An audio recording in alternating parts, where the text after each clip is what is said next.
Student से मेरा मतलब सिर्फ वो नहीं है कि जो अभी स्कूल्स में है, कॉलेज में, स्टूडेंट से हर वो आदमी है जिसका दिमाग खुला हुआ है। तो इसका लिंक है लर्निंग से, लर्निंग एटीट्यूड से। लर्निंग एटीट्यूड जहां खत्म हुआ वहां से आपका बुढ़ापा शुरू हो गया। Absolutely, let's give a big hand for him.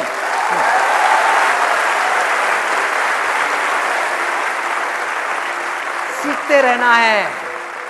जो सीख रहा है वो जिंदा है, जिसने सीखना बंद किया वो जिंदा लाश है। कड़वा है लेकिन सच है, कड़वा लगेगा लेकिन सच है भाई। तो क्या करना है, कैसा डिजायर अपने अंदर हमको जाकर के प्लांट करना है? बड़ा सिंपल है। एक, कि मेरे को सिर्फ अपने लिए नहीं जीना। अरे मेरे साथ जो होगा सो होगा, देखा जाएगा, लेकिन मेरे को किसी ना किसी के काम आना है इस पूरी की पूरी दुनिया में, और वो मैं सिर्फ तब आ सकता हूं किसी के भी काम।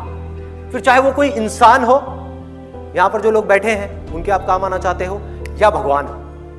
भगवान की प्रॉब्लम पता है क्या है इस युग में? उसके पास में फिट इंस्ट्रूमेंट्स नहीं है जिनके थ्रू वो अपना काम कर सके। कहां है? आपको एक परफेक्ट इंस्ट्रूमेंट बनना है जिसके थ्रू इस दुनिया में किसी तरह का कोई काम हो सके। फिर चाहे ये दुनिया उस इंसान से करवाना चाहती है या वो भगवान उस इंसान से करवाना चाहता है, तो उसके लिए क्या करना पड़ेगा? एक फिट इंस्ट्रूमेंट बनना पड़ेगा। फिट इंस्ट्रूमेंट आप कब बन पाओगे? अगर आप एक स्टूडेंट हो तो आपको पढ़ना पड़ेगा, अभी पढ़ना पड़ेगा। There is no other way out. जैसे जैसे ये डिजायर आपके अंदर पनपेगा कि मुझे कुछ अच्छा करना है इस दुनिया के लिए, कब कर पाओगे? जब आप अंदर से स्ट्रांग हो। आप अपने बारे में सोच रहे हो 24 घंटे, तो आप किसी का क्या भला करोगे?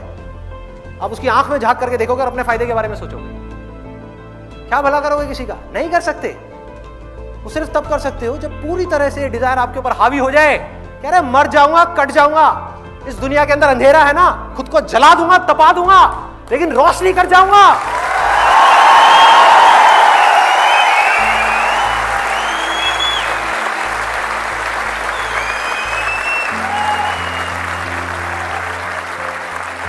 तपा लोगे अपने आप को पूरी तरह से। कैसे तपाओगे? तब क्या है?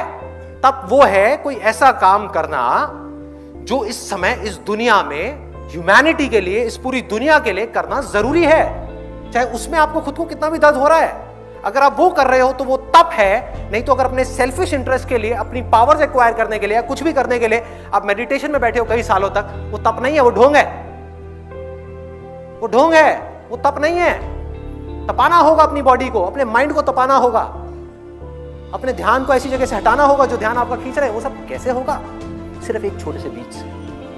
मुझे कुछ करना है, कुछ भी करने के लिए मुझे कुछ बनना है, एक ऐसा इंस्ट्रूमेंट बनना है जिस भी फील्ड में मैं जाने वाला हूं, चाहे मैं डॉक्टर बनने वाला हूं, इंजीनियर बनने वाला हूं, चार्टेड अकाउंटेंट बनने वाला हूं, कुछ भी बनने वाला हूं, इस हद तक अपना एफर्ट डाल दूंगा उस काम के अंदर अंदर जो आज तक किसने नहीं लगाया।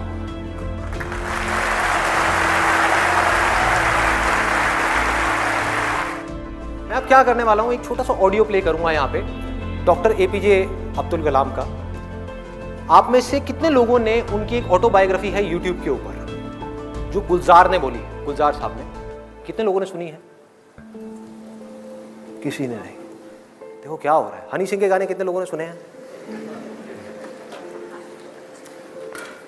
4 bottle vodka, 4 bottle vodka, 4 bottle vodka.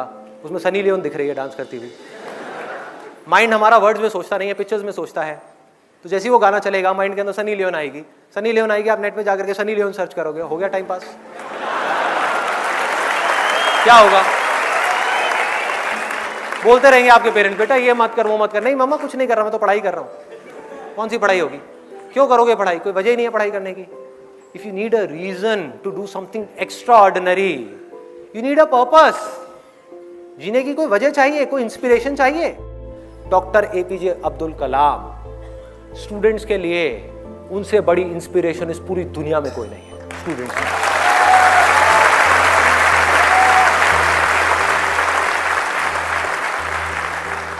Play कर दो एक बार, वो ऑडियो प्ले कर। 1990 के रिपब्लिक डे पर देश ने मिसाइल प्रोग्राम की कामयाबी का जश्न मनाया। मुझे पद्म विभूषण से नवाजा गया और डॉक्टर अरुणाचलम को भी। 10 साल पहले पद्म भूषण की यादें एक बार फिर हरी हो गई। रहन सहन मेरा अब भी वैसा ही था जैसा तब था। 10 बाय 12 का एक कमरा किताबों से भरा हुआ और कुछ जरूरत का फर्नीचर जो किराए पर लिया था। फर्क इतना ही था कि तब यह कमरा त्रिवेंद्रम में था, अब हैदराबाद में। वेटर मेरा नाश्ता लेकर आया, इडली और छाछ, और आंखों में एक खामोश मुस्कुराहट मुबारकबाद की। मैं अपने हमवतनों की इस नवाजिश से छलक गया।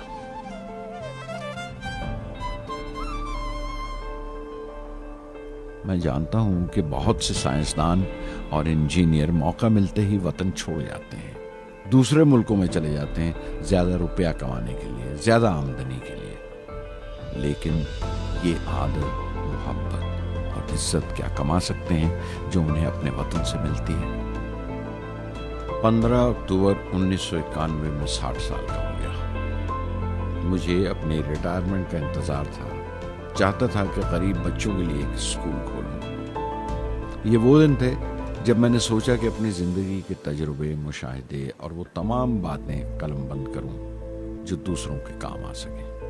एक तरह से अपनी स्वाने उम्री लिखूं, अपनी जीवनी। मेरे ख्याल में मेरे वतन के नौजवानों को एक साफ नजरिए और दिशा की जरूरत है। तभी ये इरादा किया कि मैं उन तमाम लोगों का जिक्र करूं जिनकी बदौलत मैं ये बन सका जो मैं हूं। मकसद ये नहीं था कि मैं कुछ बड़े बड़े लोगों के नाम लूं, बल्कि ये कि कोई शख्स कितना भी छोटा क्यों ना हो, उसे हौसला नहीं छोड़ना चाहिए। मसले, मुश्किलें जिंदगी का हिस्सा हैं और तकलीफें कामयाबी की सच्चाइयां हैं। जैसा कहा है किसी ने, खुदा ने यह वादा नहीं किया कि आसमान हमेशा नीला ही रहेगा, जिंदगी भर फूलों से भरी राहें मिलेंगी।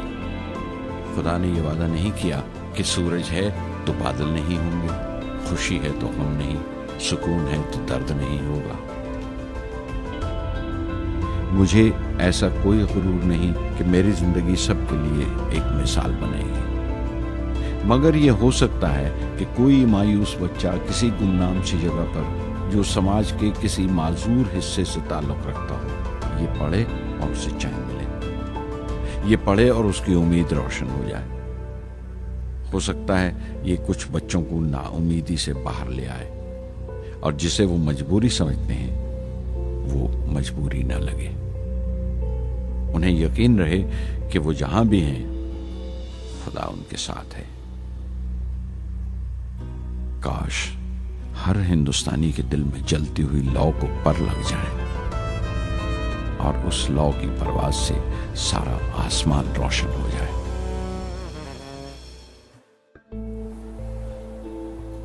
ऐसे लोगों को सुनना है, ऐसे लोगों की बातें अंदर जाने देनी है। सोचो अगर आपकी भी सोच ऐसी हो जाए तो क्या होगा। सोचो।